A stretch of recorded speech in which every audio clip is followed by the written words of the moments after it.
Akashvani Devikulam spice FM.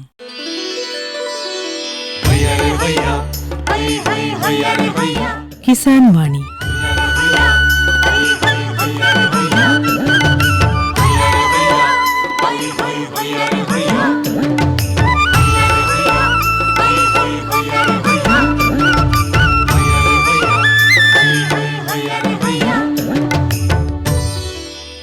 എല്ലാ ശ്രോതാക്കൾക്കും കിസാൻ വാണിയിലേക്ക് സ്വാഗതം. ഈ പരിപാടിയുടെ പ്രായോജകർ കേന്ദ്ര കൃഷി കർഷകക്ഷേമ മന്ത്രാലയം, ഭാരത സർക്കാർ.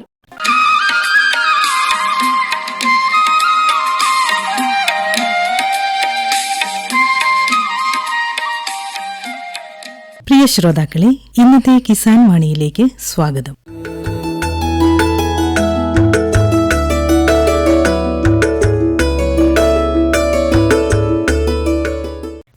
റേഡിയോ കിസാൻ ദിനത്തോടനുബന്ധിച്ച് ആകാശവാണി ദേവികുളം നിലയം കർഷകരെ പങ്കെടുപ്പിച്ചുകൊണ്ട് നടത്തിയ ചർച്ച ഇപ്പോൾ കേൾക്കാം. ചർച്ചയ്ക്ക് നേതൃത്വം വഹിച്ച ശ്രീ ആന്റണി മുനിയറയ്ക്കൊപ്പം Munnar agriculture officer Shri Sajeev MJ, Punnathanam nutmeg എന്ന ഇനം വികസിപ്പിച്ചെടുത്ത ജാതി കർഷകനായ ശ്രീ ഷാജൻ വർഗീസ്, അതിജീവനത്തിന്റെ വഴിത്താരയിലൂടെ കാർഷിക രംഗത്ത് വിജയം വരിച്ച പാറത്തോട്ടിലെ മികച്ച വനിതാ കർഷകയായ ശ്രീമതി മേഴ്സി ജോൺ, കർഷകനും റിട്ടയർഡ് അധ്യാപകനുമായ ശ്രീ ജോസഫ് NJ എന്നിവർ പങ്കെടുക്കുന്നു. എല്ലാവർക്കും നമസ്കാരം. നമസ്കാരം. ആകാശവാണിയുടെ ഒരു പ്രാധാന്യം എന്ന് പറഞ്ഞാൽ, റേഡിയോയുടെ ഒരു പ്രാധാന്യം ബഹുജന സുഖായ ബഹുജന ഹിതായ എന്നുള്ളതാണ് ആകാശവാണിയുടെ മുദ്രാവാക്യം. കാർഷിക രംഗത്ത് ഒരുപാട് ശ്രദ്ധേയരായിട്ടുള്ള കർഷകരെ പരിചയപ്പെടുത്താനായിട്ട് ആകാശവാണിയിലൂടെ കഴിഞ്ഞിട്ടുണ്ട്. ദേവികുളം ആകാശവാണിയെ സംബന്ധിച്ചിടത്തോളം തികച്ചും കാർഷിക ഗ്രാമങ്ങളാണ് ഇടുക്കി ജില്ലയിലുള്ളത്. ഇടുക്കി ജില്ലയിലെ കാർഷിക ഗ്രാമങ്ങളിലൂടെ ചെല്ലുകയും അതോടൊപ്പം തന്നെ സ്റ്റുഡിയോയിലേക്ക് കർഷകരെത്തുകയും അഭിമുഖങ്ങളും അതോടൊപ്പം തന്നെ പ്രഭാഷണങ്ങളും കർഷകരിലേക്ക് എത്തിക്കുകയും ഒക്കെ ചെയ്തിട്ടുള്ള ആകാശവാണി ഇന്ന് റേഡിയോ കിസാൻ ദിവസ് നമ്മൾ ആഘോഷിക്കുകയാണ്. ഇന്ന് റേഡിയോ കിസാൻ ദിവസിൽ പങ്കെടുക്കാനായിട്ട് നമ്മോടൊപ്പം ഉള്ളത് Munnar agriculture officer Shri Sajeev MT, കർഷകനും റിട്ടയർഡ് അധ്യാപകനുമായ ശ്രീ ജോസഫ് NJ, പുന്നത്താനം നട്ബഗ് എന്ന ഇനം വികസിപ്പിച്ചെടുത്ത ദേശീയ അവാർഡ് നേടിയ ജാതി കർഷകനായ ശ്രീ ഷാജൻ വർഗീസ്, അതിജീവനത്തിൻ്റെ വഴിത്താരയിലൂടെ കാർഷിക രംഗത്ത് പ്രളയകാലത്ത് ജീവിതം നഷ്ടപ്പെടുമെന്ന് വിചാരിച്ച ഒരു സ്ത്രീ പിന്നീട് മികച്ച വനിതാ കർഷകയായി മാറി പാറത്തോട്ടിലെ കർഷകയായ മേഴ്സി ജോൺ എന്നിവരാണ് റേഡിയോ കിസാൻ ദിവസിൽ നമ്മോടൊപ്പമുള്ളത്. എല്ലാവർക്കും ഒരിക്കൽ കൂടി നമസ്കാരം. നമസ്കാരം. മൂന്നാറിൻ്റെ ഒരു പശ്ചാത്തല ഭംഗി നമ്മൾ മനസ്സിലാക്കുമ്പോൾ മൂന്നാറിലേക്ക് വരുന്നവരെല്ലാം കാണുന്നത് തേയിലക്കൊളുന്തുകൾ തലനീട്ടി നിൽക്കുന്ന മനോഹരമായിട്ടുള്ള ശാദ്വല ഭൂമികളാണ്. ഇവിടേക്ക് എത്തിക്കഴിയുമ്പോഴും നമുക്ക് കാണാൻ കഴിയുന്നതൊക്കെ അങ്ങനെയൊക്കെ തന്നെ. പക്ഷേ മൂന്നാറിൻ്റെ ചുറ്റുവട്ടത്തിൽ, മൂന്നാറിന് അപ്പുറത്തുള്ള മറ്റു പഞ്ചായത്തുകളിൽ ഏലവും കാപ്പിയും റബ്ബറും കുരുമുളകും ഒക്കെ വിളയുന്നുണ്ട്. സജീവ് സാർ പല കൃഷി ഓഫീസുകളിൽ ജോലി ചെയ്തിട്ടുള്ള ആളാണ്. കാർഷിക രംഗത്തെക്കുറിച്ച് അങ്ങയുടെ ഒരു അഭിപ്രായം എന്താണ്? റേഡിയോയുടെ ഒരു സ്വാധീനം എത്രത്തോളം കർഷകരിലേക്ക് എത്തിയിട്ടുണ്ട്? റേഡിയോയുടെ സ്വാധീനം നമ്മളെ ഹൈറേഞ്ചിലെ കർഷകരെ ശരിക്കും ഒരുപാട് സ്വാധീനിച്ചിട്ടുണ്ട്.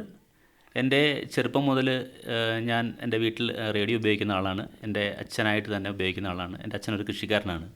അപ്പോൾ ഇപ്പോഴും നമ്മുടെ എല്ലാ കർഷകരും, എനിക്ക് തോന്നുന്നു സാധാരണഗതിയിൽ ടൗണിലല്ലാത്ത ആളുകളെല്ലാം തന്നെ ഈ റേഡിയോ കേൾക്കുന്നതിനും നമ്മുടെ ആകാശവാണിയുടെ കൃഷിവാണി, കൃഷിദീപം അതുപോലെയുള്ള പ്രോഗ്രാമുകളെല്ലാം തന്നെ കാണുന്നവരുമാണ്. ഇപ്പോൾ കിസാൻ വാണി എന്ന് പറയുന്ന ഒരു പ്രോഗ്രാമാണ് കർഷകർക്ക് വേണ്ടിയിട്ട് ആകാശവാണിയുടെ പല നിലയങ്ങളും പ്രക്ഷേപണം ചെയ്യുന്ന ഒരു പരിപാടി എന്ന് പറയുന്നത്. ഇന്നിപ്പോൾ റേഡിയോ വീടുകളിൽ നിന്ന് ഇല്ലാതായെങ്കിൽ പോലും റേഡിയോ ഇപ്പോൾ നമുക്ക് പുതിയ കാലഘട്ടത്തിൽ നമുക്ക് നമ്മുടെ മൊബൈൽ ഫോണിലൊക്കെ കിട്ടുന്ന സംവിധാനമുണ്ട്. ജോസഫ് സാറിൻ്റെ റേഡിയോ ഓർമ്മ എന്താണ്? റേഡിയോ ഓർമ്മ വളരെ കൊച്ചുനാൾ നമ്മൾ തന്നെ റേഡിയോ നമ്മൾ ഉപയോഗിച്ചുകൊണ്ടിരുന്നു, കണ്ടുകൊണ്ടിരുന്നു. അതുപോലെ കൃഷിപാഠങ്ങൾ പ്രത്യേകം ശ്രദ്ധിക്കാറുണ്ടായിരുന്നു. പക്ഷേ ഈ അടുത്ത കാലത്തായിട്ട് സാറ് പറഞ്ഞതുപോലെ അതിൻ്റെ ഉപയോഗം അല്പം കുറഞ്ഞിട്ടുണ്ട്. മൊബൈലിൽ കൂടിയുള്ള അതുപോലെ തന്നെ TV യിൽ കൂടിയുള്ള സംവിധാനങ്ങളാണ് നമ്മൾ കൂടുതൽ കണ്ടുകൊണ്ടിരിക്കുന്നത്. അപ്പോൾ അതിൻ്റെ ഒരു അല്പം പ്രാധാന്യം കുറഞ്ഞതുപോലെയൊക്കെ തോന്നാറുണ്ട്. എങ്കിലും വളരെ കാർഷിക രംഗത്ത് വളരെ വിപ്ലവകരമായ പല കാര്യങ്ങൾക്കും, പല കൃഷികളെപ്പറ്റിയും കൃഷിക്കാരെ പറ്റിയും ആധുനിക കൃഷിരീതിയെപ്പറ്റിയും ഒക്കെ വളരെ നല്ലൊരു പഠനം, അതുപോലെ തന്നെ കൃഷിക്കാർക്ക് ആവശ്യമായ രീതിയിലുള്ള അറിവ് പകർന്നു കൊടുക്കുന്നതിൽ വളരെ വിജയിച്ചിട്ടുണ്ടെന്നാണ് എൻ്റെ അഭിപ്രായം.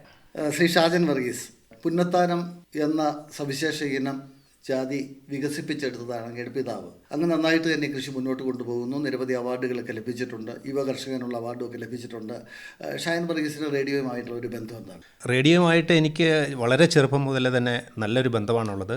അപ്പോൾ എൻ്റെ പിതാവ് രാവിലെ എഴുന്നേറ്റ് കഴിഞ്ഞാൽ റേഡിയോ വെക്കുന്നൊരു സ്വഭാവം ഉണ്ടായിരുന്നു. അപ്പോൾ 5 മണിക്ക് എഴുന്നേക്കും. അപ്പോൾ നമ്മൾ റേഡിയോയിൽ കൂടിയുള്ള കാര്യങ്ങൾ 6 മണി അല്ലെങ്കിൽ 5 മണിക്ക് ശേഷം തൊട്ടേ കേട്ടുകൊണ്ടാണ് ഉണർന്നുകൊണ്ടിരുന്നത്. അതുപോലെ തന്നെ എൻ്റെ ജീവിതത്തിലാണെങ്കിലും എനിക്ക് സ്പോർട്സ് കാര്യങ്ങളൊക്കെ താല്പര്യമുണ്ടായിരുന്നു. അതുപോലെ കൃഷി കാര്യങ്ങളിൽ താല്പര്യമുണ്ടായിരുന്നു. അപ്പോൾ ഞാൻ കമൻ്ററി കേൾക്കാനൊക്കെ റേഡിയോ എൻ്റെ തോളിൽ തൂക്കിയിട്ടുകൊണ്ട് ഞാൻ നടക്കാറുണ്ടായിരുന്നു. അതുപോലെ പാട്ട് കേൾക്കുന്ന കാര്യത്തിൽ എനിക്ക് വളരെ എൻ്റെ ഒരു ആത്മ സുഹൃത്ത് തന്നെയായിരുന്നു. പിന്നെ എൻ്റെ ഫാമിലിയിലാണെങ്കിലും എൻ്റെ ഫാദറിൻ്റെ ജ്യേഷ്ഠനൊക്കെ നല്ല പ്രായമുള്ള ആളാണ്. അതൊരു 80-70 വർഷങ്ങൾക്ക് മുമ്പ് തന്നെ അവിടെ റേഡിയോ ഒരെണ്ണം വാങ്ങിച്ചിരുന്നു. അന്ന് വലിയ വിലയായിരുന്നു. ഒരു റേഡിയോയ്ക്ക് എന്ന് പറഞ്ഞാൽ ഒരു 30 കിലോ മുളക് കൊടുത്തെങ്കിൽ ചിലപ്പോൾ ഒരു റേഡിയോ കിട്ടുന്ന ഒരു കാലാവസ്ഥയായിരുന്നു. മർഫി പോലത്തെ റേഡിയോ, നീളത്തിലുള്ള റേഡിയോ എൻ്റെ കുടുംബത്തിൽ ഞാൻ കണ്ടിട്ടുണ്ട്. അതിപ്പോഴും അവിടെ തന്നെ ഉണ്ട്. വല്ലപ്പോഴും അത് റേഡിയോ ചെറിയ കേട് വന്നു കഴിഞ്ഞാൽ നന്നാക്കി ഉപയോഗിക്കുന്ന ഒരു അവസ്ഥയാണ് ഇപ്പോഴും ഉള്ളത്. ഇപ്പോൾ അത് തന്നെ പുതിയതായിട്ട് തന്നെ ഞാനിവിടെ 4 തവണയോളം ഈ ആകാശവാണിയിൽ പ്രോഗ്രാമിൽ വന്നിട്ടുണ്ടായിരുന്നു. കിസാൻ വാണി എന്നുള്ളത് പ്രത്യേകിച്ച് പരിചിതമാണ്. അപ്പോൾ അത് കേൾക്കാറുണ്ട്. സമയം കിട്ടുമ്പോഴൊക്കെ കേൾക്കാറുണ്ട്. നമുക്കിപ്പോൾ എപ്പോഴും TV മറ്റ് ഒക്കെ ഉണ്ടെങ്കിൽ പോലും നമുക്ക് സമയം കിട്ടുമ്പോഴൊക്കെ നമ്മൾ റേഡിയോയിലുള്ള കൂടിയുള്ള ഈ പ്രഭാഷണങ്ങളും കാർഷിക ക്ലാസ്സുകളും ഒക്കെ വളരെ ഉപകാരപ്രദമായിട്ടാണ് തോന്നിയിട്ടുള്ളത്.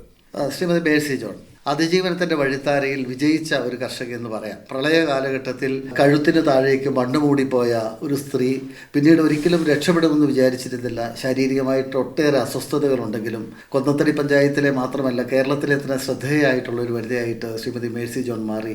മേഴ്സി ജോണിൻ്റെ റേഡിയോ ഓർമ്മകളൊക്കെ കാർഷിക രംഗമായിട്ട് ബന്ധപ്പെട്ടെന്താണ്? എൻ്റെ മാതാപിതാക്കൾ പറഞ്ഞുള്ള അറിവാണ് എനിക്ക് ചെറുപ്പകാലം മുതലുള്ള. എനിക്ക് 7 വയസ്സായപ്പം മുതൽ ഞാൻ ഈ റേഡിയോ എൻ്റെ മാതാപിതാക്കന്മാർ വെക്കുമ്പം ഞാനത് കേൾക്കുകയും ഞാൻ 8 വയസ്സ് മുതൽ എൻ്റെ വീട്ടിൽ ഓരോരോ പണി ചെയ്യുമ്പോഴും ഞാൻ ഈ റേഡിയോയിലെ സംഭാഷണമാണ് ആദ്യം കേൾക്കുന്നത്. 6:30 ആകുമ്പോഴത്തേനും ഈ വാർത്ത കാണുവാനുള്ള ആകാംക്ഷത ഞാനിത് ഓർത്തിരിക്കും. അത് കഴിഞ്ഞപ്പോഴത്തേനും ആ വാർത്തയിൽ പറയുന്ന വാർത്തകൾ വായിക്കുന്നത് രാമചന്ദ്രൻ എന്നാണ് മിക്ക ദിവസവും ഞാൻ കേൾക്കുന്നത്. എനിക്കത് കേൾക്കുവാനുള്ള ശക്തി എനിക്ക് പിറ്റേ ദിവസവും ഞാനൊന്ന് പുണരുമ്പോഴത്തേനും എനിക്കിത് കേൾക്കാനായിട്ടാണ്. പക്ഷെ ഞാൻ ഇപ്പോഴാണെങ്കിലും കൃഷി ചെയ്യുമ്പോഴും ഞാൻ ഈ റേഡിയോ എൻ്റെ നിലങ്ങളിൽ കൊണ്ടുവച്ചാണ് ഞാൻ ഈ വാർത്തകൾ കേൾക്കുന്നത്. ഞാനൊരു 6 മണി വരെയൊക്കെ ഞാൻ ഈ വാർത്ത കേൾക്കും. ഞാൻ ഒരു ദിവസം പോലും ഞാൻ ഈ വാർത്ത കേൾക്കാതിരിക്കില്ല. ഞാൻ TV ഉണ്ട്, എല്ലാം ഉണ്ട്, എന്നാലും ഞാൻ ഈ വാർത്ത കേൾക്കാതെ ഇരിക്കുകയില്ല. അപ്പോൾ വിശേഷങ്ങൾ അറിയാനായിട്ട് വാർത്തകൾ റേഡിയോയിലൂടെ കേൾക്കുന്ന ഒരാളാണ്. ഞാൻ പറഞ്ഞല്ലോ, പ്രളയ കാലഘട്ടത്തിൽ ഒരുപാട് ബുദ്ധിമുട്ട് താങ്കൾക്ക് നേരിട്ടു. എന്തായിരുന്നു സംഭവിച്ചത്? ഞാൻ പാറത്തോട് പള്ളിയുടെ അതിരാണ് താമസിക്കുന്നത്. 2018 ഡിസംബർ 8-ാം തീയതിയാണ് രാത്രി 10:30 ആയപ്പോൾ ഒരൊച്ച കേട്ടു. ഒച്ച കേട്ട് കഴിഞ്ഞപ്പോഴത്തേനും എൻ്റെ പെരയെല്ലാം കൂടെ മണ്ണ് വന്ന് മൂടിപ്പോയി. പഴയ സിമിത്തേരി ആയിരുന്നു. അന്നേരം അയലക്കംകാർ നോക്കിയപ്പം പെര എൻ്റെ അവിടെ ഇല്ല. ഈ ഒച്ച കേട്ടപ്പോൾ അയലക്കംകാർ നോക്കിയപ്പോൾ എൻ്റെ പെര കാണാനില്ല. അന്നേരത്തേന് അവർ ആൾക്കാരെയെല്ലാം അയലക്കംകാരെയെല്ലാം വിളിച്ചു കൂട്ടി അവർ വന്നപ്പം ഞാൻ കിടക്കുന്ന സ്ഥലം അവർക്കറിയായിരുന്നു. ഇന്നെടുത്ത് ആ ചേച്ചി കിടക്കുന്നതെന്ന് ആ ചേട്ടനറിയായിരുന്നു. അപ്പോൾ അത് കഴിയുമ്പം അവർ അയലക്കംകാരെ വിളിച്ച് ഇന്നെ ആ കിടന്ന സ്ഥലം മാന്തി നോക്കിയപ്പം എൻ്റെ കാല് കണ്ടു. കാല് കണ്ടു കഴിഞ്ഞപ്പോഴത്തേനും 1.5 മണിക്കൂറോട് കൂടി അവരെന്നെ മാന്തി എടുത്ത് ആശുപത്രിയിലെത്തിച്ചു. ആശുപത്രിയിലെത്തിച്ച് 1 മണിക്കൂർ കഴിഞ്ഞപ്പോഴത്തേനും എനിക്ക് ബോധം വന്നു. അത് കഴിഞ്ഞ് ഞാൻ 14 ദിവസം ആശുപത്രിയിൽ കിടന്നു. അത് കഴിഞ്ഞ് ഇപ്പോഴും എനിക്ക് ശരീരത്തിനെല്ലാം വേദനകളുണ്ട്, അസ്ഥിക്ക് തേയ്മാനമുണ്ട്. എന്നാലും ഞാൻ അത് കഴിഞ്ഞാലും ഞാൻ കൃഷി പുറകോട്ട് പോകാൻ തീരുമാനിച്ചിട്ടില്ല. എൻ്റെ ചേട്ടായി മരിച്ചു പോയിട്ട് 22 വർഷമായി. എൻ്റെ കുഞ്ഞുങ്ങളെ വളർത്തുവാനായിട്ട് വേറെ എനിക്കൊരു മാർഗവും ഇല്ലാത്തത് കൊണ്ട് ഞാൻ അച്ചാറിൻ്റെ പരിപാടികളുണ്ട്. കൃഷി ഞാൻ ഉൽപ്പാദിപ്പിക്കുന്ന സാധനങ്ങൾ വെച്ചാണ് ഈ പള്ളയെ ജാതിക്കായുടെ തൊണ്ടുകൾ വെച്ച് പോലും ഞാൻ പല പല ഔഷധങ്ങളും ലേഗ്യങ്ങളും ക്യാൻഡി മുട്ടായി പിന്നെ ജാമ് ജാതിക്ക തൊണ്ട് കൊണ്ടുള്ള പിന്നെ പല പല ഐറ്റങ്ങളും ചെമ്പരത്തിപ്പൂ കൊണ്ടുള്ള ഔഷധങ്ങൾ ഉണ്ടാക്കുന്നുണ്ട്. ഞാൻ 68 ഇനം ഔഷധങ്ങൾ ഞാൻ ഉണ്ടാക്കുന്നുണ്ട്. അതുപോലെ തന്നെ ലേഗ്യങ്ങൾ എല്ലാവിധ സാധനങ്ങളും ഞാൻ ഉണ്ടാക്കുന്നുണ്ട്. 400 മൂട് ഏലം എനിക്കുണ്ട്. അത് ഞാൻ സംരക്ഷിച്ചു വരുന്നു. പല ഇനം കപ്പ കൃഷികളുണ്ട്, പല ഇനം പച്ചക്കറികളുണ്ട്, ബ്രോക്കോളി, കുക്കമ്പർ, തക്കാളി, വെണ്ട, വഴുതന, കപ്പ. ഞാൻ 10,500 മൂട് കപ്പയുണ്ട്. അത് ഞാൻ ആഫ്രിക്കൻ കപ്പ നട്ടിട്ടുണ്ട്. എൻ്റെ മരുമോൻ്റെ സുഹൃത്ത് എനിക്ക് 4 വർഷത്തിന് മുമ്പ് ഒരു 2 ചുവട് ആഫ്രിക്കൻ കപ്പ കൊണ്ടു തന്നു. അത് ഞാനിപ്പം വിപുലീകരിച്ച് ഞാനതൊരു 75 മൂടാക്കി. ഞാൻ ഇത്രയും കാലത്തിനോടിടയ്ക്ക് 1.5 വർഷത്തിനോടിടയ്ക്ക് ഞാനത് 2000 പേർക്ക് ഞാൻ ഉപയോഗിക്കാൻ കൊടുക്കുകയും ചെയ്യുന്നുണ്ട്. ഇപ്പോഴും ഒരു 300 പേര് എനിക്ക് ഓർഡർ ചെയ്തിട്ടുണ്ട്. ഓരോ ദിവസവും ആൾക്കാർ വിളിച്ചു. ഇപ്പോൾ എനിക്കിഷ്ടം പോലെ കൃഷിയുണ്ട്. ഞാൻ അങ്ങനെ നല്ല രീതിയിൽ കൃഷി മുന്നോട്ട് പോകുന്നു. കാർഷിക രംഗത്ത് നാണ്യവിള കൃഷിയിലേക്ക് കർഷകർ പലരും നീങ്ങുന്നു. ഭക്ഷ്യവിള കൃഷി ചുരുങ്ങിയിരിക്കുന്നു. ഒരുപാട് പ്രതികൂലാവസ്ഥകളൊക്കെ ഉണ്ട്. എങ്കിൽ പോലും വളരെ ശ്രദ്ധേയങ്ങളായിട്ടുള്ള ഒട്ടേറെ കാർഷിക വിജയങ്ങൾ കാണുന്ന ഒരാളാണ് സജീവ് സാറ്. പല പഞ്ചായത്തുകളിലും ജോലി ചെയ്തിട്ടുള്ള ഒരാളാണ്. കാർഷിക രംഗത്ത് യുവാക്കളുടെ ഒരു സാന്നിധ്യം എത്രത്തോളം ഉണ്ട്, യുവാക്കളുടെ സാന്നിധ്യം എത്രത്തോളം ഉണ്ടാകണം, വളരെ പോസിറ്റീവായിട്ട് അങ്ങ് കണ്ടിട്ടുള്ള കാര്യങ്ങൾ എന്തൊക്കെയാണ്? എല്ലാവരും ഇപ്പം നാണ്യവിളകളിലേക്ക് കടക്കുകയാണ്. നമ്മുടെ ഭക്ഷ്യവിളകൾ ശരിക്കും കുറഞ്ഞു തുടങ്ങിയിട്ടുണ്ട്. ഉദാഹരണത്തിന് ഇപ്പോൾ ബൈസൺമല്ലി പഞ്ചായത്തിൽ ഭക്ഷ്യവിളകൾ കൃഷി ചെയ്യുന്ന വളരെ ചുരുക്കം ആളുകൾ മാത്രമേ ഉള്ളൂ. അവിടെയെല്ലാം മുറ്റത്ത് പോലും ഏലം വയ്ക്കുന്ന ഒരവസ്ഥയാണ് ഞാൻ കണ്ടുവരുന്നിട്ടുള്ളത്. എന്നാൽ തിരിച്ച് മൂന്നാറിലേക്ക് വരുമ്പോൾ ഇവിടെ ഭക്ഷ്യവിളകളാണ് കൂടുതലായി കൃഷി ചെയ്യുന്നത്, പച്ചക്കറികൾ. എന്നാൽ വന്യമൃഗങ്ങളുടെ ശല്യം കാരണം കർഷകർക്ക് വളരെ ബുദ്ധിമുട്ടായിട്ടിരിക്കുകയാണ്. നമ്മുടെ ഓണക്കാലങ്ങളിൽ മുഴുവൻ മൂന്നാർ പഞ്ചായത്തിൽ നിന്നും ശീതകാല പച്ചക്കറികൾ കയറ്റി വിട്ടിരുന്നു നമ്മൾ, കേരളത്തിൽ ആവശ്യമുള്ള മുഴുവൻ പച്ചക്കറികളും. എന്നാൽ ഇപ്പോൾ നമുക്ക് തുലവും കുറവാണ്. അതിൻ്റെ കാരണം ഏറ്റവും ബുദ്ധിമുട്ടായിട്ടുള്ള കാരണം വന്യമൃഗങ്ങളുടെ ശല്യമാണ്. അത് നമുക്ക് കൺട്രോൾ ചെയ്യാൻ സാധിക്കുന്നില്ല. പ്രത്യേകിച്ചറിയാം, കാന്തല്ലൂർ, മറയൂർ, മൂന്നാർ പച്ചക്കറി പാടങ്ങൾ, പ്രത്യേകിച്ച് ക്യാരറ്റ് ഉൾപ്പെടെയുള്ള അങ്ങ് പറഞ്ഞ പോലെ ശീതകാല പച്ചക്കറികളുടെ ഒരു പ്രധാന കേന്ദ്രമാണ് ഇവിടെ. തോട്ടം മേഖലയിലും ഈ കർഷകരൊക്കെ, അതായത് ജോലികളൊക്കെ ചെയ്ത തേയില കൊളുന്നു നുള്ളുന്ന കർഷകരും ഒരു ചെറിയ ഏരിയയിലെങ്കിലും ഇപ്പോഴും കൃഷി ചെയ്യുന്നുണ്ടല്ലേ? തീർച്ചയായിട്ടും അവരിപ്പോഴും അത് കൃഷി ചെയ്യുന്നുണ്ട്. നമ്മൾ അതിനെ പ്രോത്സാഹിപ്പിക്കാൻ മാക്സിമം ശ്രമിക്കുന്നുണ്ട്. മൂന്നാറിനെ സംബന്ധിച്ച് ഇവിടുത്തെ ഭൂമി ടാറ്റയുടെ കയ്യിലാണ്. അവർ കൊടുക്കുന്ന ഭൂമിയിലാണ് ഇവിടുത്തെ കർഷകർ കൃഷി ചെയ്യുന്നത്. സ്വന്തമായി ഭൂമിയില്ലാത്ത കർഷകരാണ് മൂന്നാർ പഞ്ചായത്തിലുള്ളത്. പലപ്പോഴും നമുക്കറിയാം, ഇപ്പോൾ അങ്ങ് പറഞ്ഞതുപോലെ തന്നെ ഏലം കൃഷിയിലേക്ക് വന്നപ്പോൾ മുറ്റം വരെ ഏലം നട്ട് പരിപാലിക്കുന്ന, അങ്ങനെ കുറച്ച് പണമുണ്ടാക്കാം എന്ന് വിചാരിക്കുന്ന കർഷകരെയാണ് നമുക്ക് കാണാൻ കഴിയുന്നത് എല്ലായിടത്തും. എന്നാൽ എനിക്കൊരു ഇത്തിരി ഇടം കപ്പയിടാനും ചേമ്പ് നടാനും ചേന നടാനും മധുരക്കിഴങ്ങ് നടാനുമൊക്കെ കണ്ടെത്തണം എന്ന ചിന്ത കൊണ്ട് തന്നെ ജോസഫ് സാറ് തൻ്റെ വീടിൻ്റെ ചുറ്റുവട്ടത്തിൽ അത്തരമൊരു ഇടമുണ്ടാക്കിയിട്ടുണ്ട്. കാട്ടുപന്നി ശല്യം നേരിടുന്ന ഒരു പ്രദേശമാണ് അവിടെ വേലി കെട്ടി തിരിച്ചിട്ടുണ്ട്. ബൈസൺ വാലി പഞ്ചായത്തിലെ മികച്ച സമ്മിശ്ര കർഷകനുള്ള അവാർഡ് നേടിയ ഒരാളാണ്. ജോസഫ് സാറിന് എന്താണ് പറയാനുള്ളത് ഈ കിസാൻ ദിവസത്തിൽ? കിസാൻ ദിവസം വളരെ നല്ലൊരു കാര്യം എനിക്ക് പറയാനുള്ളത്, നമുക്ക് കൃഷിസ്ഥലങ്ങളുണ്ട്. അത് എല്ലാ സ്ഥലത്തും നമ്മൾ ഏലവോ മറ്റ് കൃഷി നടത്താതെ, എൻ്റെ വ്യക്തിപരമായ അഭിപ്രായത്തിൽ കുറച്ച് വീടിനോട് ചേർന്ന് ചുറ്റുവട്ടം നമ്മുടെ അത്യാവശ്യം വേണ്ട കപ്പയും ചേനയും സാറ് സൂചിപ്പിച്ചതുപോലെ ചേമ്പും കാച്ചിലും മധുരക്കിഴങ്ങും ഇതൊക്കെ കൃഷി ചെയ്യാൻ വേണ്ടി സ്ഥലം നമ്മൾ കണ്ടെത്തണം. ഈ പറഞ്ഞ പോലെ കാട്ടുപന്നിയുടെ ശല്യം നമുക്കുണ്ട്. എങ്കിലും നമുക്ക് അതിൻ്റെ ചുറ്റൊരു വേലിയൊക്കെ കെട്ടി വളരെ സുരക്ഷിതമായിട്ട് നമ്മളെ ശ്രദ്ധ കൊടുക്കുകയാണെങ്കിൽ നമുക്ക് ആവശ്യമായ കപ്പയും അതുപോലെ തന്നെ പച്ചക്കറികൾ ഉൽപ്പാദിപ്പിക്കാമെന്ന കാര്യത്തിൽ യാതൊരു സംശയമില്ല. എനിക്ക് എൻ്റെ വീടിനോട് ചേർന്ന്, എനിക്ക് എൻ്റെ വ്യക്തിപരമായ അഭിപ്രായത്തിൽ നമുക്ക് ഏലം വേണം, എല്ലാം നമുക്ക് അത്യാവശ്യമാണ്. എങ്കിലും ഒരു വീടിനോട് ചേർന്ന് ഈ പറഞ്ഞ സാർ സൂചിപ്പിച്ച പോലെ നമ്മുടെ മുറ്റത്ത് പോലെ ഏലം നടാം. അതുകൊണ്ട് കുറച്ച് സ്ഥലം നമ്മൾ മാറ്റിയിടണം. അത് യഥാർത്ഥത്തിൽ പറയുകയാണെങ്കിൽ നമ്മളെ വീടിനോട് ചേർന്ന് വളരെ ചേർന്ന് ഏലം കൃഷി ചെയ്യുന്നത് വളരെ മാരകമാണ് എൻ്റെ അഭിപ്രായം. ഇതിന് മരുന്നടിക്കുമ്പോൾ ആ മരുന്നിൻ്റെ അംശങ്ങളെല്ലാം നമ്മുടെ പരിക്കാത്തോട് കയറി നമ്മുടെ കൊച്ചുകുട്ടികൾക്ക് ഉണ്ടാകുമ്പോൾ ആസ്മ മറ്റു രോഗമുള്ളവർക്കെല്ലാം ബുദ്ധിമുട്ടുണ്ട്. അതുകൊണ്ട് അത് കുറച്ച് സ്ഥലം നമ്മൾ മാറ്റിയിടുക. ആ സ്ഥലത്ത് നമുക്ക് കുറച്ച് എനിക്ക് തോന്നുന്ന വേലി കെട്ടിയാൽ മതി എന്നിട്ട് അല്ലെങ്കിൽ ചില സ്ഥലങ്ങളിലൊക്കെ തുണികൾ കെട്ടി തിരിക്കാറുണ്ട്. അല്ലെങ്കിൽ ചെമ്പരത്തി വെച്ചിട്ട് അതിൻ്റെ ഇടയില്ല എന്നുള്ള ഗ്യാപ്പ് നമുക്ക് അടച്ചു കൊടുത്താൽ മതി. അങ്ങനെ നമുക്ക് ഈ പന്നിയിൽ നിന്നുള്ള ശല്യം നമുക്ക് ഒഴിവാക്കാൻ പറ്റും. അപ്പോൾ നമ്മൾ കൃഷി ചെയ്യുകയാണെങ്കിൽ നമുക്ക് ആവശ്യമുള്ള കപ്പ, ആവശ്യമുള്ള പച്ചക്കറികൾ എല്ലാം നമുക്ക് ഉൽപ്പാദിപ്പിക്കാൻ പറ്റും. അതിന് ഏറ്റവും അടിസ്ഥാനപരമായിട്ട് വേണ്ടത് നമുക്ക് അതിൻ്റെ ശ്രദ്ധ കൊടുക്കുക എന്നുള്ളതാണ്. എലി ശല്യമുണ്ട്, അതിനെ നമ്മൾ പിടിക്കണം. പിന്നെ സമയങ്ങളിൽ അതിൻ്റെ വളപ്രയോഗങ്ങളൊക്കെ നടത്തിയാൽ നമുക്ക് തീർച്ചയായിട്ടും നല്ല രീതിയിലുള്ള നമുക്ക് ആവശ്യമുള്ള ഇതിൻ്റെ വ്യക്തിപരമായ ആവശ്യത്തിന് മെച്ചത്തിനും എനിക്ക് പച്ചക്കറി കൃഷി നല്ല ഒത്തിരി വിപുലമായിട്ടില്ലെങ്കിലും നമ്മുടെ ആവശ്യം കഴിഞ്ഞ് എനിക്ക് എൻ്റെ അയൽക്കാർക്ക് കൊടുക്കാനും സ്കൂളിലെ കുട്ടികൾക്ക് ഉച്ചഭക്ഷണത്തിൽ കൊടുക്കാനും അതുപോലെ തന്നെ അതിൽ മെച്ചം വരുന്ന ഞാൻ കൊണ്ട് രായക്കാടിലെ കർഷക കടയിൽ കൊടുക്കാൻ എനിക്ക് സാധിച്ചിട്ടുണ്ട്. തീർച്ചയായിട്ടും വളരെ പോസിറ്റീവായ ഒരു കാര്യമാണ്. ഈ കിസാൻ ദിവസത്തിൽ നമ്മൾ അങ്ങനെയൊക്കെ പല കാര്യങ്ങളും ചിന്തിക്കേണ്ടിയിരിക്കുന്നു. കാരണം എല്ലാം പ്രതികൂലാവസ്ഥകൾ നമുക്കുണ്ടാവുമെങ്കിൽ പോലും അതിനെ അതിജീവിക്കാനുള്ള ഒരു മനസാന്നിധ്യം നമുക്കുണ്ടാവണം. അതാണല്ലോ നമുക്ക് കുടിയേറ്റ കാലഘട്ടത്തിൽ ഇതിൽ വലിയ പ്രശ്നങ്ങളൊക്കെ ഉണ്ടായിരുന്നു അല്ലേ? അപ്പോൾ അതിനിടയിൽ പോലും കുടിയേറ്റ കാലഘട്ടത്തിൽ ഏറുമാടത്തിൻ്റെ തലമാടത്തിലും നിലമാടത്തിലും ഇരുന്നു കൊണ്ട് കൃഷി ചെയ്തിരുന്ന ഒരുപാട് കർഷകരുടെ മണ്ണാണ് ഇടുക്കി എന്ന് പറയുന്നത്. അപ്പോൾ ഇടുക്കിയിലെ കുടിയേറ്റ കാലഘട്ടത്തിൻ്റെ അത്രത്തോളം പ്രശ്നം ഇപ്പോഴുണ്ടെന്ന് തോന്നുന്നില്ല. കാലാവസ്ഥയുടെ പ്രതികൂലാവസ്ഥ ഉണ്ടായിരുന്നു, രോഗാവസ്ഥകളുണ്ടായിരുന്നു, ഒരുപാട് വികസനങ്ങളൊക്കെ ഉണ്ടായി. പുതിയൊരു കാലഘട്ടത്തിൽ ജാതി കൃഷിയെ, നാണ്യവിള കൃഷിയെ ഒരുപാട് ഇഷ്ടപ്പെടുന്ന കർഷകരുണ്ട്. ശ്രീ ഷാജൻ, ജാതിയിൽ മാത്രമല്ല ഈ ഒരു സീസൺ അത്രമാത്രം നല്ലതല്ല. കാലാവസ്ഥാ മാറ്റം കൃഷിയെ പ്രതികൂലമായി ബാധിച്ചിട്ടുണ്ട്. ഉണ്ട് എന്ന് പറയാം.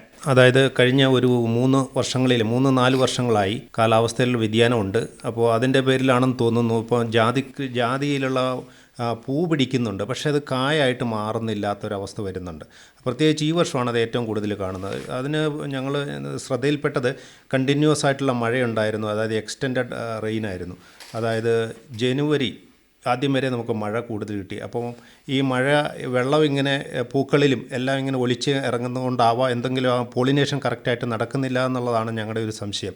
പിന്നെ മഴ കൂടുതൽ കൊണ്ട് അതിൻ്റെ പേരിലാണെന്ന് തോന്നുന്നു ഇത്തവണ ഉൽപ്പാദനം കുറയുന്നുണ്ട്. എങ്കിലും നമുക്ക് അത് മാറി വരും എന്നുള്ളൊരു പ്രതീക്ഷയാണുള്ളത്. നമ്മൾ ജാതിക്ക് നല്ല രീതിയിൽ ജാതിയെ പരിപാലിച്ചു കഴിഞ്ഞാൽ, ജാതി ഹെൽത്തി ആയിട്ടൊക്കെ നിന്ന് കഴിഞ്ഞാൽ, കാലാവസ്ഥ അനുകൂലമായിട്ട് കിട്ടുകയാണെങ്കിൽ തീർച്ചയായിട്ടും ജാതിക്ക് വളരെ മെച്ചപ്പെട്ട ഒരു വില ഇപ്പം ലഭിക്കുന്നുണ്ട്. അതുപോലെ തന്നെ സ്കിൽഡ് ആയിട്ടുള്ള ലേബേഴ്സിൻ്റെ ആവശ്യം വരുന്നില്ല. അതുകൊണ്ട് തന്നെ ജാതി കൃഷി ഇപ്പം തണലായിട്ട് പോലും ഒരു വീടുമുറ്റത്ത് ഒരു ജാതി വെച്ച് കഴിഞ്ഞാൽ തന്നെ ആ വീടിൻ്റെ മുറ്റത്ത് നല്ല കുളിരും അതുപോലെ തന്നെ ശുദ്ധവായു, പിന്നെ നമുക്ക് നല്ല ഒരു വരുമാനവും കിട്ടും. അതുകൊണ്ട് ഈ പറമ്പിൽ സ്ഥലമില്ലാത്ത നഗരപ്രദേശങ്ങളിൽ പോലും ഒരു ജാതി വെക്കുന്നത് ഒരു നല്ല ഒരു അനുഭവത്തിനും നല്ല ഒരു കർഷകർക്ക് ഗുണപ്രദമാകാനും സാധ്യതയുണ്ട്. കൂടാതെ ഇന്ന് കിസാൻ ദിവസ് എന്നുള്ള ഒരു പ്രോഗ്രാം ഇവിടെ നടത്തുമ്പോൾ തീർച്ചയായിട്ടും കർഷകർക്ക് ഇത് വളരെ ഗുണപ്രദമാണ്. കാരണം രാവിലെയും അല്ലെങ്കിൽ വൈകുന്നേരങ്ങളിലൊക്കെയാണ് കൃഷിയുമായിട്ട് ബന്ധപ്പെട്ട പ്രോഗ്രാമുകൾ കൂടുതലായിട്ട് ഇവിടെ റേഡിയോയിൽ ഞങ്ങൾ ശ്രദ്ധിക്കാറുള്ളത്. അപ്പോൾ അത് തീർച്ചയായിട്ടും ഇവിടെ ഇടുക്കി ജില്ലയിൽ പ്രത്യേകിച്ച് നമ്മുടെ മേഖലയിൽ കൂടുതലായിട്ട് ആൾക്കാർ കൃഷിക്കാരാണല്ലോ. അപ്പോൾ അവരാണ് കൂടുതലായിട്ട് ഈ റേഡിയോ ശ്രദ്ധിക്കുന്നത്. ഇപ്പോൾ അല്ലാത്ത ആൾക്കാരൊക്കെ മറ്റ് തിരക്കുകളിലും ജോലികളിലൊക്കെ ആയിരിക്കും. എങ്കിലും സമയം കിട്ടുമ്പോഴൊക്കെ നമ്മളും ഈ പ്രോഗ്രാം ശ്രദ്ധിക്കാറുണ്ട്. അത് തീർച്ചയായിട്ടും ഗുണകരമാണ്. ഇങ്ങനെ ഒരു പ്രോഗ്രാം സംഘടിപ്പിക്കുന്നതിനുള്ള അഭിനന്ദനം അറിയിക്കുന്നു. Thank you. പലപ്പോഴും പച്ചക്കറി ഉൽപ്പാദിപ്പിക്കുന്ന കർഷകർ നേരിടുന്ന ഒരു പ്രശ്നം, ഇത് നമുക്ക് സൂക്ഷിച്ചു വെക്കാൻ പല പച്ചക്കറികളും കഴിയില്ല. ഇപ്പോൾ തക്കാളി വിളവെടുത്ത് വെച്ച് കഴിഞ്ഞാൽ എത്ര ദിവസം നമുക്കത് സൂക്ഷിച്ചു വെക്കാൻ പറ്റും? ശ്രീമതി മേഴ്സിക്ക് അങ്ങനെ പ്രശ്നം ഉണ്ടായിട്ടുണ്ടോ? താങ്കൾ ഉൽപ്പാദിപ്പിക്കുന്ന പച്ചക്കറികൾക്ക് വിപണി ഇല്ലാത്തൊരവസ്ഥ ഉണ്ടായിട്ടുണ്ടോ? വിപണി ഇല്ലാത്ത ഒരവസ്ഥ ഉണ്ടായിട്ടുണ്ട്. പക്ഷേ നമ്മൾ കടകളിൽ ചെന്ന് മേടിക്കുമ്പോൾ 1 കിലോ തക്കാളി നമുക്ക് ഇങ്ങോട്ട് മേടിക്കുന്നതിന് അവർ നമ്മൾക്ക് ഇടുന്ന 60 രൂപയാണ് നമുക്ക് ഇങ്ങോട്ട് തരുന്നത്. പക്ഷേ നമ്മളിൽ നിന്ന് അവർ അങ്ങോട്ട് മേടിക്കുന്നത് നമുക്ക് 25 രൂപയാണ്. പക്ഷേ അത് വെച്ച് നോക്കുമ്പോൾ ഞാൻ അവിടെ നമ്മുടെ വീടിൻ്റെ അടുത്ത് അനാഥശാലയുണ്ട്. അപ്പോൾ വെറുതെ നമ്മൾ ഈ കഷ്ടപ്പെട്ടിട്ട് ചുമ്മാ കടയിൽ കൊണ്ട് കൊടുക്കാൻ പകുതി വില പോലും നമുക്ക് കിട്ടുന്നില്ല. അത് കാരണം ഞാൻ അടുത്തുള്ള നമ്മുടെ അനാഥശാലയെ കൊടുക്കും. പിന്നെ അടുത്ത് വേറെ മഠമുണ്ട്, മഠത്തിൽ കൊടുക്കും. അയൽവക്കക്കാർക്കെല്ലാം നമ്മൾ ഫ്രീ ആയിട്ട് കൊടുക്കുവാണ്. ഈ 25 രൂപ കിട്ടിയിട്ട് നമുക്ക് അതിനുള്ള ഒരു മുതലുമില്ല. ഞാൻ പ്രത്യേകിച്ച് വളങ്ങളൊന്നും തക്കാളിക്ക് ചെയ്യാറില്ല. ഞാനൊരു ശകലം ചാണാനും ഒരു 1/2 കിലോ പിണ്ണാക്കും കൂടെ മേടിച്ച് ഒരു വീപ്പയ്ക്കകത്ത് വെച്ചിട്ട് നമ്മൾ ഈ ദിവസം വരുന്ന പഴങ്കഞ്ഞോളം ഞാൻ ആ വീപ്പയ്ക്കകത്ത് ശേഖരിച്ച് വെക്കും. അപ്പോൾ അത് ശേഖരിച്ച് വെച്ച് കഴിഞ്ഞിട്ട് ഒരു 3-4 കൊന്നയുടെ കമ്പ് ഒടിച്ച് അതിൻ്റെ അകത്ത് ഇട്ട് കഴിഞ്ഞിട്ട് ഒരു 7 ദിവസം കഴിയുമ്പോഴത്തേനും നമ്മളൊരു 15 ദിവസത്തിൽ അതിൻ്റെ ചുവട്ടിലേക്ക് ഒരു 2 കപ്പ് വെച്ച് അങ്ങ് ഒഴിച്ചു കൊടുത്താൽ മതി. അപ്പോൾ അതിനൊക്കെ കീടങ്ങളും ഇല്ല, ഒരു ശല്യവുമില്ല. നല്ല കരുത്തിന് ഈ തക്കാളി കയറി വരും. ഈ കഴിഞ്ഞ പ്രാവശ്യം ഇപ്പോൾ ഒരു 10-15 ദിവസമായുള്ളൂ ഒരു തക്കാളിയേൽ 330 തക്കാളിക്കേ ഉണ്ടായിരുന്നു. അത് നമുക്ക് മഠത്തിലെ മദർ ഇവരെല്ലാം വന്ന് ചോദിച്ചു, നിനക്കൊരു വീഡിയോ പിടിക്കാൻ പാടില്ലായിരുന്നു എന്ന് ചോദിച്ചു. ഇപ്പോഴും ഉണ്ട് ഒരു 10-20 തക്കാളി കൊല കുത്തി കായ്ച്ചു കിടക്കുക. സാറേ നമുക്കിത് കടയിൽ കൊടുക്കാൻ പറ്റില്ല, ആർക്കും ഈ 25 രൂപയ്ക്ക് നമ്മൾ എന്തിനു കൊടുക്കുന്നു? അപ്പം ഞാൻ ഇങ്ങനെയുള്ള പാവങ്ങൾക്കും അയൽവക്കക്കാർക്കും ചീരകളാണേലും തക്കാളി, വെണ്ട, വഴുതന ഇതെല്ലാം നമ്മൾ അയൽവക്കക്കാർക്ക് കൊടുക്കുവാണ്. എൻ്റെ ദൈവമേ എന്നെങ്കിലും അവർ പറയും. നമുക്ക് കടയിൽ കൊണ്ട് കൊടുത്തു കഴിഞ്ഞാൽ 25 രൂപ കിട്ടിയിട്ട് നമുക്ക് വല്ല കാര്യമുണ്ടോ? ഒരു കാര്യമില്ല. നമുക്ക് വലിയ മുടക്കുമില്ല, ഒരു മുടക്കുമില്ല. അപ്പോൾ അത് കാരണം എല്ലാ ഇനം പച്ചക്കറികളും ഉണ്ട്. നമ്മൾ കൂടുതലും അയൽവക്കക്കാർക്കാണ് കൊടുക്കുന്നത്. കാർഷികരൊക്കെ നേരിടുന്ന ഒരു പ്രശ്നം കൂടിയാണിത്. കാരണം നാണ്യവിളകൾക്ക് നിശ്ചിതമായൊരു വില നിലവാരമുണ്ട്. അത് പത്രങ്ങളിലൂടെയും റേഡിയോയിലൂടെയും ഒക്കെ നമുക്ക് മനസ്സിലാക്കാനുള്ളൊരു ഇതുണ്ട്. പക്ഷേ പലപ്പോഴും പച്ചക്കറികളെ സംബന്ധിച്ചിടത്തോളം അങ്ങനെ കൃത്യമായിട്ടുള്ളൊരു വില നിശ്ചയിക്കപ്പെട്ടിട്ടില്ല. ആ വില നിശ്ചയിക്കുന്നത് പലപ്പോഴും പ്രാദേശിക മാർക്കറ്റിലെ കച്ചവടക്കാരായിരിക്കും. അതുകൊണ്ട് തന്നെ ശ്രീമതി മേഴ്സി പറഞ്ഞതുപോലെയുള്ള പ്രശ്നങ്ങൾ നിലനിൽക്കുന്നുണ്ട്. സജീവ് സാറേ, ഇതിനൊരു മാറ്റം ഉണ്ടാകാൻ വേണ്ടിയിട്ട് എന്താണ് നമുക്ക് ചെയ്യാൻ കഴിയുന്നത്? പഴയ കാലഘട്ടത്തിൽ നമുക്കറിയാമായിരുന്നു ഗ്രാമചന്തകളൊക്കെ ഉണ്ടായിരുന്നു, അല്ലേ? ഇന്ന് നമുക്ക് ചിലയിടത്തൊക്കെ ഈ പാലൊക്കെ വീട്ടിൽ നിന്ന് കറന്ന് കുപ്പികളിൽ കൊണ്ടുപോയി വീടുകളിൽ കൊടുക്കുമ്പോൾ നല്ല വില കിട്ടുന്നുണ്ട്. ഒരുപക്ഷെ മിൽമയിൽ കൊണ്ടുപോയി കൊടുത്താൽ അത്ര വില കിട്ടുന്നില്ല. അത്തരത്തിലുള്ള വല്ല ചിന്തകളും നമുക്ക് കൃഷി വകുപ്പിൻ്റെ തലത്തിലുണ്ടാവുന്നുണ്ടോ? കൃഷി വകുപ്പ് ആഴ്ചച്ചന്തകൾ എല്ലാ കൃഷികളിലും തന്നെ നടത്തുന്നുണ്ട്. നമുക്ക് ഈ ആഴ്ചച്ചന്തകളിൽ നമ്മുടെ ഇങ്ങനെയുള്ള സാധനങ്ങൾ കൊടുക്കാം. കൂടാതെ കർഷകരുടെ ഗ്രൂപ്പുകൾ, എല്ലാ കൃഷിഭവനിലും കർഷകരുടെ ഗ്രൂപ്പുകൾ, ആയിരക്കണക്കിന് കർഷകരുള്ള ഗ്രൂപ്പുകൾ നമ്മൾ ഉണ്ടാക്കിയിട്ടുണ്ട്. അതിൽ നമുക്ക് ഉൽപ്പാദിപ്പിക്കുന്ന പച്ചക്കറികൾ വിൽക്കാനുണ്ടെന്ന് ആ ഗ്രൂപ്പിലിട്ടാൽ കൃത്യമായിട്ടും അത് ആവശ്യമുള്ള, പ്രത്യേകിച്ച് ജൈവകൃഷി ചെയ്യുന്ന പച്ചക്കറികൾ മുഴുവൻ വിറ്റുപോകുമെന്നാണ് എൻ്റെ അനുഭവം. ഉദാഹരണത്തിന് ബൈസൺമാലി കൃഷിഭവനിൽ ഞാൻ ഇതുപോലെ ഗ്രൂപ്പ് ഉണ്ടാക്കിയിരുന്നു. അപ്പോൾ ഇവിടെ മൂന്നാറിൽ ഉണ്ടാക്കിയിട്ടുണ്ട്. അപ്പോൾ ഈ ഗ്രൂപ്പുകളിൽ അവർക്ക് കർഷകർക്ക് എക്സസ് ആയിട്ട് വരുന്ന പച്ചക്കറികൾ അല്ലെങ്കിൽ അവരുടെ ഉൽപ്പന്നങ്ങൾ ആ ഗ്രൂപ്പിലിടുന്നു. അപ്പോൾ ആവശ്യക്കാർ ഉടൻ തന്നെ അവരെ നേരിട്ട് കോൺടാക്റ്റ് ചെയ്ത് അവർ വാങ്ങിയിട്ട് പോകുന്നുണ്ട്. കൂടാതെ നമ്മുടെ ആഴ്ച ചന്തകളുണ്ട് കൃഷി വകുപ്പിൻ്റെ. ഈ ആഴ്ച ചന്തകളിൽ നമുക്ക് നല്ല വിലയ്ക്ക് വിൽക്കാം. ഇവിടെ ഇടനിലക്കാരില്ല. നമ്മളൊരു ഗ്രൂപ്പിനെ ആയിരിക്കും ആ ആഴ്ച ചന്തകളെ ഏൽപ്പിച്ചിരിക്കുന്നത്. അവർ ചെറിയൊരു ലാഭം മാത്രമാണ് അതിൽ നിന്നെടുക്കുന്നത്. അപ്പോൾ അത്തരത്തിലുള്ള ഒരു നടപടിക്രമങ്ങൾ കൃഷി വകുപ്പിൻ്റെ ഭാഗത്തു നിന്ന് നടക്കുന്നുണ്ട്. ഓരോ കൃഷി ഓഫീസിന് കീഴിലും ഇതേപോലെ തന്നെ ഇപ്പോൾ വാട്സപ്പ് ഗ്രൂപ്പുകൾ ഉണ്ടാക്കിയിട്ട് അതിനകത്ത് കർഷകരെല്ലാം പങ്കാളികളാകുമ്പോൾ ഒരു കർഷകൻ ഉൽപ്പാദിപ്പിക്കുന്ന പച്ചക്കറികൾ കൂടുതലായിട്ട് ഉൽപ്പാദിപ്പിക്കുമ്പോൾ ആ ഗ്രൂപ്പിനെ അറിയിച്ചു കഴിയുമ്പോൾ ആ ഗ്രൂപ്പിൽ പച്ചക്കറി ആവശ്യമുള്ളവർ അതിൽ പ്രതികരിക്കും. തീർച്ചയായിട്ടും വന്ന് വാങ്ങിയിരിക്കും. ജോസഫ് സാറിനോട് ചോദിക്കാനുള്ള മറ്റൊരു കാര്യം, ഇന്ന് കാർഷിക രംഗത്ത് നിന്ന് ഇളം തലമുറ അകന്നു പോകുന്നു, യുവതലമുറ അകന്നു പോകുന്നു. ഈ പരാതിയും പരിഭവവും ഒക്കെ തുടങ്ങിയിട്ട് കുറേ നാളുകളായി. എങ്ങനെ നമുക്ക് കുട്ടികളെ ഇങ്ങോട്ടേക്ക് അടുപ്പിക്കാൻ പറ്റുമെന്നാണ് ഒരു റിട്ടയേർഡ് അധ്യാപകനും അതോടൊപ്പം തന്നെ അധ്യാപന ജോലിയിൽ ഏർപ്പെട്ടിരിക്കുമ്പോഴും കാർഷിക പ്രവർത്തനം ചെയ്യുന്ന ഒരാളും ഇപ്പോഴും കാർഷിക പ്രവർത്തനം ചെയ്യുന്ന ഒരാളുമായിട്ടുള്ള അങ്ങയുടെ ഒരു അഭിപ്രായം എന്താണ്? സാർ ചോദിച്ചത് നല്ലൊരു ചോദ്യമാണ്. നമ്മുടെ ഇളം തലമുറയെ എങ്ങനെ കൃഷിയിലേക്ക് കൊണ്ടുവരാൻ പറ്റും എന്നുള്ളത്. തീർച്ചയായിട്ടും അത് എൻ്റെ വ്യക്തിപരമായ അഭിപ്രായത്തിൽ നമ്മുടെ മാതാപിതാക്കൾ, മുതിർന്ന തലമുറക്കാർ അതിന് താല്പര്യപ്പെടുന്നില്ല എന്നാണ് ഞാൻ മനസ്സിലാക്കുന്നത്. കുട്ടികളെ ഈ കൃഷിയിലേക്ക് കൊണ്ടുവരാൻ വേണ്ടിയിട്ട് നമുക്ക് സ്കൂളുകളിലൊക്കെ ആണെങ്കിൽ, ജോസ്കുരി സ്കൂളിലാണെങ്കിൽ ഇതുകൊണ്ട് മഴമറ ഉണ്ട്. അവിടെ പലതരത്തിലുള്ള കൃഷിയൊക്കെ നടത്തി പിള്ളേർക്ക് പ്രാക്ടീസ് കൊടുക്കുന്നത്. എങ്കിലും ആളുകൾക്ക് പൊതുവെ ഈ പിന്നെ മണ്ണിനോടുള്ള ഒരു കൃഷിയോടുള്ള ഒരു താല്പര്യം വളരെ കുറഞ്ഞു കൊണ്ടുവന്നതായിട്ട് എനിക്ക് തോന്നുന്നത്. എൻ്റെ പല സുഹൃത്തുക്കളും എന്നോട് പറഞ്ഞു കേട്ടിട്ടുണ്ട്, എൻ്റെ കൊച്ചിന് എൻ്റെ വീടിൻ്റെ അതിർത്തി എൻ്റെ പറമ്പിൻ്റെ അതിർത്തി പോലും അറിയത്തില്ല എന്ന് ചില രക്ഷകർത്താക്കൾ പറഞ്ഞു കേട്ടിട്ടുണ്ട്. അതൊക്കെ ഞാൻ കേൾക്കുമ്പോൾ എനിക്ക് വളരെ വളരെ വളരെ വളരെ വളരെ തമാശയായിട്ട് തോന്നുക. അത്ര പോലും കുട്ടികളെ മണ്ണുമായിട്ട് ബന്ധപ്പെടുത്താതെ ഇരിക്കുക എന്ന് പറഞ്ഞാൽ ഒരിക്കലും ശരിയുള്ള കേസല്ല. ഒരു കുറച്ച് നേരം ഏത് മനുഷ്യനാണെങ്കിലും, എത്ര വലിയ ഉദ്യോഗസ്ഥനാണെങ്കിൽ പോലും എൻ്റെ അഭിപ്രായക്കാരൻ ഞാൻ, കുഷ്യൻ ലൈഫ് പാടില്ല. ഒരു മണിക്കൂറെങ്കിലും മണ്ണുമായിട്ട് ബന്ധം വേണം. വീടിൻ്റെ ചേർന്ന് കുട്ടികൾക്ക് ഈ കൃഷിയോട് ചെറുപ്പത്തിൽ തന്നെ ഒരു ആഭിമുഖ്യം ഉണ്ടാക്കി കൊടുക്കണം. അതായത് പഴയ കാലത്ത് നമ്മുടെ കാരണവർ പറയുമായിരുന്നു, കൊച്ചു കുട്ടികളായാൽ കൊച്ചുകുട്ടിയെ കൊണ്ട് ഒരു പ്ലാലയിൽ മറിച്ച് വെപ്പിക്കണമെന്ന്. ഇപ്പോൾ അതൊന്നും ഇല്ലല്ലോ. നമ്മുടെ രീതികളെല്ലാം മാറിയിരിക്കുകയല്ലേ. അതായത് കുട്ടികൾ ഒട്ടും അധ്വാനിക്കാതെ മണ്ണുമായിട്ട് യാതൊരു ബന്ധമില്ലാതെ കൊണ്ട് പോകുന്ന ഒരു സിറ്റുവേഷനാണ് നമ്മളിന്ന് കണ്ടുകൊണ്ടിരിക്കുന്നത്. കുട്ടികളെ വീട്ടിൽ നിന്ന് നമ്മൾ ആരും കുറ്റം പറയുന്നില്ല. കുട്ടികളെ യാത്രയാക്കി ബസ്സിൽ കയറ്റിവിട്ടു, ബസ്സിൽ നിന്ന് സ്കൂളിൻ്റെ മുറ്റത്ത് നിന്ന് ഇറങ്ങി, അവിടുന്ന് ക്ലാസ് കഴിഞ്ഞ് ബസ്സിൽ കയറി തുറന്ന് വീട്ടിൽ വന്നു, വീട്ടിൽ വന്ന് വീട്ടിലേക്ക് വരുന്നു. അല്ലാണ്ട് മണ്ണുമായിട്ട് ഒരു ബന്ധം കുട്ടികൾക്ക് കൊടുക്കുന്നില്ല. കുട്ടികളെ ഈ കൃഷി രീതി കാരണന്മാരുടെ കൂട്ടത്തിൽ കൃഷി ഇറക്കി ഒത്തിരി കുട്ടികൾക്ക് താല്പര്യക്കുറവ് വരും, സ്വാഭാവികമായി. എങ്കിലും നമ്മളിവിടെ വളരെ വളരെ വളരെ തന്ത്രപരമായിട്ട് കുട്ടികളെ കൂട്ടിക്കൊണ്ട് പോകണം, കൃഷികൾ ചെയ്യിപ്പിക്കണം. കപ്പയാണെങ്കിലും ചേനയാണെങ്കിലും ചേമ്പാണെങ്കിലും ഏലമാണെങ്കിലും ഏത് പണിയായിക്കോട്ടെ കുട്ടികൾക്ക് കൃഷിയോടുള്ള മണ്ണിനോടുള്ള ആഭിമുഖ്യം വർദ്ധിപ്പിക്കണം.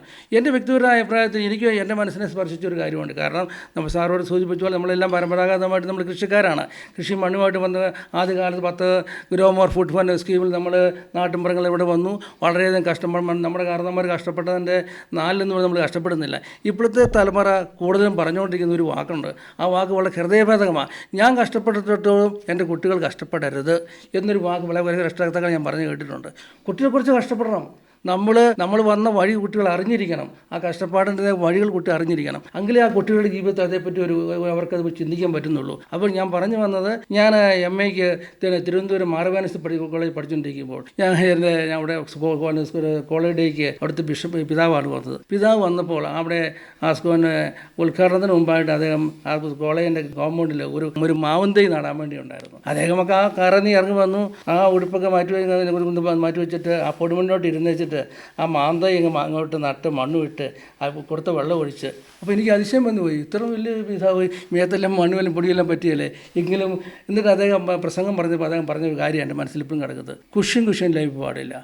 ആരാൾ എന്താണെങ്കിലും, പൂന്തോട്ടത്തിലായിക്കോട്ടെ, കൃഷിത്തോട്ടത്തിലായിക്കോട്ടെ, പച്ചക്കറി തോട്ടത്തിലായിക്കോട്ടെ, എവിടെയെങ്കിലും ആയിക്കോട്ടെ, ഒരു കുറച്ച് നേരം മണ്ണുമായിട്ട് നമുക്കൊരു ബന്ധം വേണം. മനുഷ്യന് മണ്ണുകൊണ്ടുള്ള ബന്ധം അത്ര വലുതാണ്. നമ്മുടെ ആഹാര സാധനങ്ങളെല്ലാം എവിടെ ഉണ്ടാക്കിയാലും നമ്മൾ മണ്ണിൽ നിന്നാണ് ഉണ്ടാക്കിക്കൊണ്ടിരിക്കുന്നത്. അപ്പോൾ മണ്ണിലേക്ക് നമ്മളുള്ള ആഭിമുഖ്യം കൊച്ചുകുട്ടികൾക്ക് ചെറുപ്പത്തിൽ തന്നെ കൊടുത്തിരിക്കണം എന്നൊരു അഭിപ്രായക്കാരനാണ് ഞാൻ. എന്തായാലും 2026 കിസാൻ ദിവസ് അടയാളപ്പെടുത്തി വയ്ക്കുകയാണ്. കാരണം നമുക്ക് ഈ മണ്ണിലേക്ക് തിരിച്ചു വരാതിരിക്കാനാവില്ല എന്നുള്ളൊരു ഓർമ്മപ്പെടുത്തൽ കൂടിയിട്ടാണ് ഈ ദിവസം. കാരണം എല്ലായ്പ്പോഴും നമുക്കറിയാം മറ്റുള്ള ഇടങ്ങളിൽ നിന്ന് അരി വരുന്നു, പച്ചക്കറികൾ വരുന്നു എന്ന് വിചാരിച്ചുകൊണ്ടാണ് ഇപ്പം നമ്മൾ സമാധാനമായിട്ടിരിക്കുന്നത്. പക്ഷേ ഇതില്ലാതെ വരുന്ന ഒരവസ്ഥ തീർച്ചയായിട്ടും നമ്മൾ അലസരായിരുന്നാൽ ഉണ്ടാകും, അല്ലേ സാർ? തീർച്ചയായിട്ടും ഉണ്ടാകും. നാളെ നമ്മളത് ഇതിനെക്കുറിച്ച് ഓർത്ത് ദുഃഖിക്കേണ്ടി വരും. നമ്മുടെ യൂത്ത് ഇപ്പോൾ യൂത്ത് ഫാർമേഴ്സ് എല്ലാവരും തന്നെ ഇതിനകത്ത് തിരിച്ചു വരുന്നുണ്ട്, കൃഷിയിലേക്ക് തിരിച്ചു വരുന്നുണ്ട്. അവർക്ക് ഇതിനെക്കുറിച്ചുള്ള ഒരു ബോധം നന്നായിട്ട് ആയി തുടങ്ങിയിട്ടുണ്ട്. കാരണം അന്നമില്ലാതെ നമുക്ക് ഒരിക്കലും ജീവിക്കാൻ കഴിയില്ല. മറ്റുള്ള സംസ്ഥാനങ്ങളെ ആശ്രയിച്ച് നമുക്ക് ഒരിക്കലും മുന്നോട്ട് പോകാൻ കഴിയില്ല. ഇപ്പോൾ കൃഷി വകുപ്പിൻ്റെ കീഴിൽ നമ്മൾ ഊർജിതമായിട്ടുള്ള പച്ചക്കറി അതുപോലെ നെൽകൃഷി ഇതെല്ലാം തന്നെ പദ്ധതികൾ നടപ്പിലാക്കുന്നതിന് നമ്മൾ ഒരുപാട് പ്രയത്നിക്കുന്നുണ്ട്. അതിൻ്റെ ഫലം കണ്ടു തുടങ്ങിയിട്ടുണ്ട്. പച്ചക്കറിയെല്ലാം നമുക്ക് വളരെ കൂടുതലായി ഉൽപ്പാദിപ്പിക്കപ്പെടുന്നുണ്ട്. അതുപോലെ നെല്ലിൻ്റെ ഉൽപ്പാദനവും നമുക്ക് കൂടി തുടങ്ങിയിട്ടുണ്ട്. കർഷകർ ഒരു കാര്യം ശ്രദ്ധിക്കണം. ജോസഫ് സാർ പറഞ്ഞതുപോലെ നമ്മൾ നാണ്യവിളകളിലേക്ക് മാത്രം പോകരുത് ഒരിക്കലും. നമ്മുടെ പറമ്പിൻ്റെ കുറച്ച് ഭാഗം നമുക്ക് ഭക്ഷ്യവിളകൾക്ക് വേണ്ടി മാറ്റിയിടണം. എന്നാൽ മാത്രമാണ് നമുക്ക് വരും തലമുറകൾക്ക് വേണ്ടി എന്തെങ്കിലും സംഭാവന ചെയ്യാൻ കഴിയുകയുള്ളൂ. ഒന്നാമതായി നമുക്ക് വിഷമില്ലാത്ത ഭക്ഷണം, അതാണ് അടുത്ത തലമുറയ്ക്ക് വേണ്ടി ആവശ്യമുള്ളത്. എനിക്ക് പല കൃഷിയിടങ്ങളിൽ സന്ദർശിക്കുന്ന ഒരാൾ, മാത്രമല്ല ദേവികുളം ആകാശവാണിയുടെ കിസാൻ വാണിയുമായി ബന്ധപ്പെട്ട് ഏതാണ്ട് പതിറ്റാണ്ടുകളായി പ്രവർത്തിച്ച ഒരാൾ കൂടിയിട്ടാണ് ഞാൻ. അപ്പോൾ പല കൃഷിയിടങ്ങളിൽ സന്ദർശിക്കുമ്പോൾ വളരെ പോസിറ്റീവായിട്ടുള്ള അനുഭവങ്ങൾ കാണാൻ കഴിഞ്ഞിട്ടുണ്ട്. ഏലം കൃഷിയിടത്തിൽ പോലും ആദ്യത്തെ വർഷം പച്ചക്കറി നട്ടു പരിപാലിക്കുന്ന ഒരാളാണ് ജോസഫ് സാറ്. ജോസഫ് സാറിന്റെ കൃഷിയിടം കണ്ടപ്പോൾ എനിക്ക് വല്ലാണ്ട് സന്തോഷം തോന്നി. വഴുതന വിളഞ്ഞു കിടക്കുന്നു, അതോടൊപ്പം തന്നെ ക്യാബേജ്, ക്യാരറ്റ്, മധുരക്കിഴങ്ങ്, പച്ചമുളക് എല്ലാം സമൃദ്ധമായിട്ട് ആ കൃഷിയിടത്തിലുണ്ട്. അപ്പോൾ അത് അങ്ങ് പറഞ്ഞതുപോലെ തന്നെ അങ്ങ് പ്രവർത്തിക്കുക കൂടിയാണെന്ന് എനിക്ക് മനസ്സിലായി. തീർച്ചയായിട്ടും ഈ കിസാൻ ദിവസിൽ നമ്മളെല്ലാവരും ഉണർന്ന് പ്രവർത്തിക്കണമെന്നുള്ളൊരു ഓർമ്മപ്പെടുത്തലോട് കൂടിയിട്ടാണ് നമ്മളെല്ലാവരും സംസാരിച്ചത്. പക്ഷേ ഇത് കേൾക്കുന്നവർ പലപ്പോഴും വിചാരിക്കും ഇതൊക്കെ വാക്കിൽ പറയാമെന്നേ ഉള്ളൂ, പ്രായോഗിക തലത്തിലേക്ക് വരുമ്പോൾ നടക്കില്ല എന്ന് തോന്നും. പക്ഷെ എന്നാൽ പോലും ഇതൊരു ജാഗ്രതയുടെ പാഠമാണ് നമ്മൾ 2026 കിസാൻ ദിവസ് നമ്മെ ഓർമ്മപ്പെടുത്തുന്നത്. എന്തായാലും ഈ കിസാൻ ദിവസിൽ ഇവിടെ എത്തിയ പ്രിയപ്പെട്ട മൂന്നാർ അഗ്രികൾച്ചർ ഓഫീസർ സജീവ് സാറിന്, കർഷകനും റിട്ടയർഡ് അധ്യാപകനുമായ ജോസ്ഗിരി സ്വദേശി ജോസഫ് NJ സാറിന്, ശ്രീമതി മേഴ്സി ജോണിന്, ശ്രീ ഷാജൻ പുന്നത്താനത്തിന് നന്ദി അറിയിക്കുന്നു.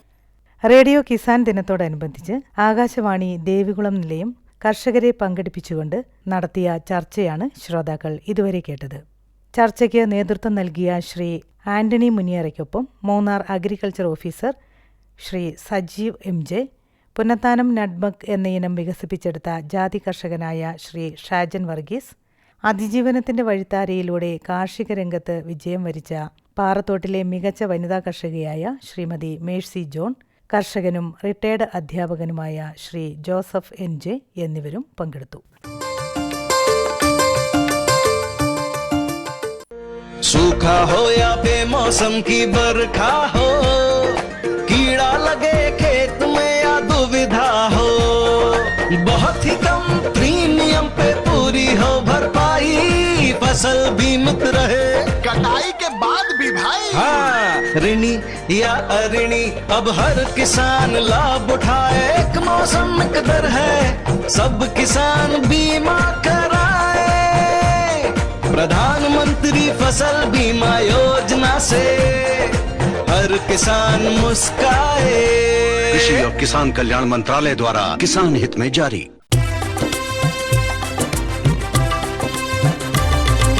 സഹകരണത്തിൻ ബലത്തിൽ വികാസത്തിനു ചുവടുവയ്ക്കാം.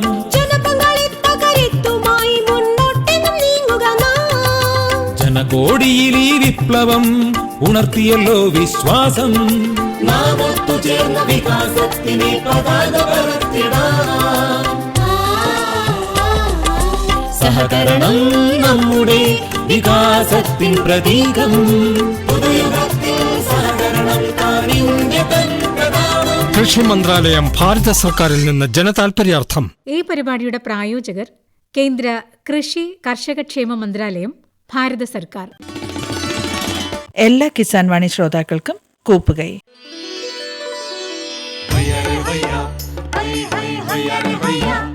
കിസാൻ വാണി സമാപിക്കുന്നു.